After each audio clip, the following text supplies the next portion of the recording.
Akan seperti apa akhir hayat Erdogan? Apakah dia dibunuh atau bagaimana? Yang jelas dialah kebanggaan kita saat ini. Betul tidak? Tapi saya tidak yakin Erdogan akan berumur panjang. Orang semacam ini paling dikhawatirkan umurnya panjang. Orang semacam ini paling ditargetkan untuk dihabisi dan dibunuh. Apakah dia dimaksud menjelang Al-Mahdi keluar akan terbunuh terlebih dahulu seseorang yang berjiwa bersih, berhati mulia, sangat cinta kepada Islam dan membangkitkan izah dan kemuliaan kaum muslimin, dibunuh terlebih dahulu. Kematiannya marah orang-orang beriman satu muka bumi dan marahlah malaikat-malaikat yang ada di langit. Setelah kematiannya Al-Mahdi pun dibaiat di depan Ka'bah. Apakah Erdogan orang? Allahu a'lam.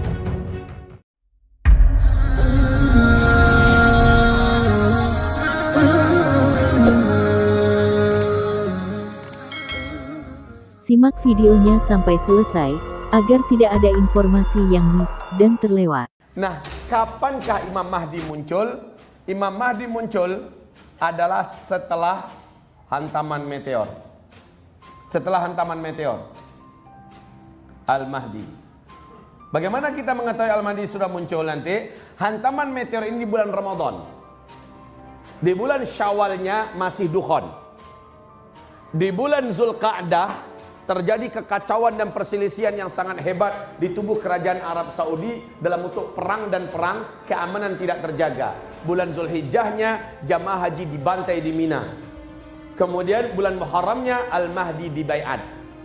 Al-Mahdi dibaiat di depan Ka'bah, ya. Nah, setelah Al-Mahdi memimpin seluruh umat Islam di dunia, Imam Mahdi dengan cepat menaklukkan seluruh negeri-negeri Arab dan disatukan kembali dan dibuat namanya seperti nama dulu, Jazirah Arabia. Arab Saudi akan hilang dari nama. Qatar, Uni Emirat Arab, Kuwait, Bahrain, Oman, Yemen semuanya akan hilang, kembali kepada nama asal, yaitu Jazirah Arabia. Tunduk dan takluk di bawah kekuasaan Imam Al-Mahdi. Seluruh negeri Syam, Palestina, Syria, Lebanon, Yordania satu persatu juga ditaklukkan dengan cepat. Israel hilang dari peta dunia selama-lamanya. Imam Al-Mahdi ini memimpin pertempuran dengan sebaik-baiknya kepemimpinan. Beliau bukan hanya sekedar jago retorika, bukan hanya luas ibadah, ilmunya, hebat ibadahnya, tetapi memang juga cekatan dalam menguasai senjata-senjata manual. Paling pemberani dan beliau adalah paling ahli dalam strategi perang. Padahal sebelumnya sosok beliau tidaklah seperti itu. Dia hanya seorang talib biasa di kota Madinah Al-Munawwarah. Tapi kata Rasulullah, dalam satu malam dia di-upgrade oleh Allah sehingga memiliki kemampuan itu seluruhnya, siap memimpin dunia ketika dunia sudah mulai putus asa. Kacau di mana-mana, perang di mana-mana, kezaliman terjadi di mana-mana. Benar-benar Imam Mahdi melihat dunia tidak mungkin terselamatkan, tapi Allah upgrade dia sehingga malam itu dia memiliki keyakinan dan memiliki keberanian untuk siap memimpin. Nah, baik, Imam Mahdi ini menaklukkan seluruh Jazirah Arabia, ditaklukkan. Mana tutup spidol?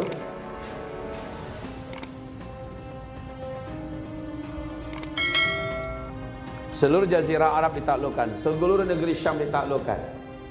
Lalu kemana lagi? Musuh bersama yang cukup alot dan sepanjang sejarah ribuan tahun memusuhi negeri Arab, termasuk negeri Barat, yaitu Blok Timur, Persia. Persia Raya, Iran yang mengumumkan sekarang. Dan Iran berkolaborasi dengan Cina, dengan Rusia. Ini sama-sama akar akidah mereka ini. Sama-sama akar akidah mereka, ya. Lalu dengan India, sama-sama kaum yang benar-benar benci dengan Islam. Bersatu dengan kekuatan-kekuatan Blok Timur lainnya, dan Barat ada perseteruan yang hebat dengan Blok Timur ini. Dan sekarang kita lihat. Jadi sebelum meteor jatuh terjadi perang dunia dulu. Ini perang dunia ketiga. Sebentar lagi perang dunia ketiga. Ribut dulu antara timur dengan barat. Kita lihat bagaimana Rusia sudah mengumumkan di televisi nasional mereka, persiapan kepada rakyat sudah harus dilakukan karena kita akan menghadapi perang dunia ketiga. Itu kata Rusia kepada rakyatnya di televisi. Di TV One, akhir bulan Desember 2017, diumumkan juga bagaimana Rusia menyatakan siap perang melawan Barat. Siap perang, bahkan menyebut nama Amerika sekalipun. Sambil mempertontonkan senjata-senjata canggih yang paling modern ciptaan Rusia.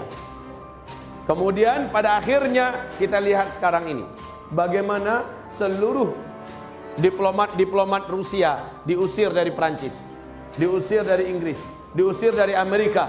Negara-negara blok barat serentak satu persatu memutuskan hubungan diplomatik dengan Rusia. Dalam hal ini mereka juga mengirimkan senjata-senjata berat mereka, baik senjata pesawat tempur, kapal-kapal induk menuju ke Ghouta. Menuju ke Ghouta. Betul tidak? Itu kondisi sekarang. Sementara Cina, India, Iran, Rusia, dan beberapa negara timur lainnya juga serentak menyatukan energi dan kekuatan militer mereka bersamaan, siap menghabisi hegemoni Barat, dan tempatnya adalah Suria. Mereka perang, tempatnya di Suria. Kebayang nggak betapa kejepitnya rakyat dan kaum muslimin di Suria? Hancur apa enggak negeri? Raksasa-raksasa gila dan mengamuk perang di negeri Suria. Dengan ini kita akan melihat peta peperangan seperti apa yang akan dihadapi oleh para mujahidin yang ada di Suria, yang ada di Palestina. Bagaimana militan mereka luar biasa. Karena dua raksasa besar kelahi di wilayah mereka. Dan mereka salah satu di antara. Nah hebatnya setelah Al-Mahdi muncul, setelah Al-Mahdi hadir, kekuatan Islam menjadi satu. Kemarin ini kita berharap Raja Salman yang persatukan. Ternyata Raja Salman ditelikungi oleh anak kandungnya sendiri, Muhammad bin Salman. Hilang harapan kita.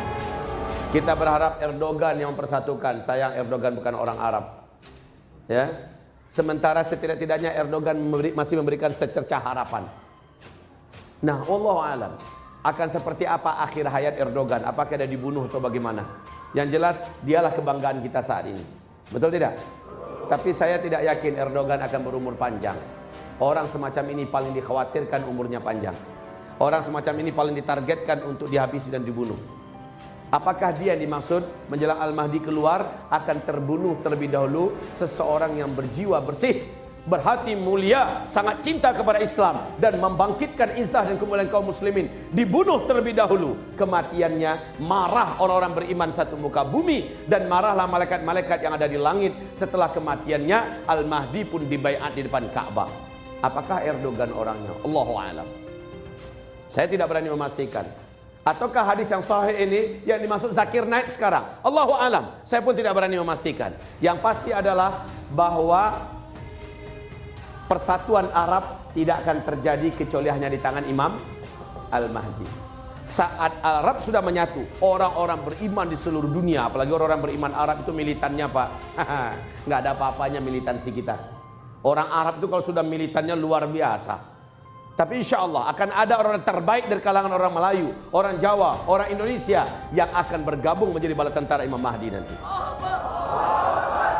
Ya, kita teriakkan dengan iman Allahu Akbar, tapi pantaskan diri kita untuk layak dan pantas dipanggil oleh Allah agar menjadi tentara beliau. Karena tentara Imam Mahdi adalah manusia yang paling kuat imannya di akhir zaman. Manusia yang paling sempurna ketaatannya kepada Allah Subhanahu wa taala.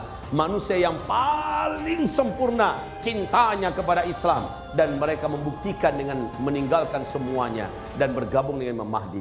Saat itu Barat melihat kekuatan umat Islam betul-betul sudah real.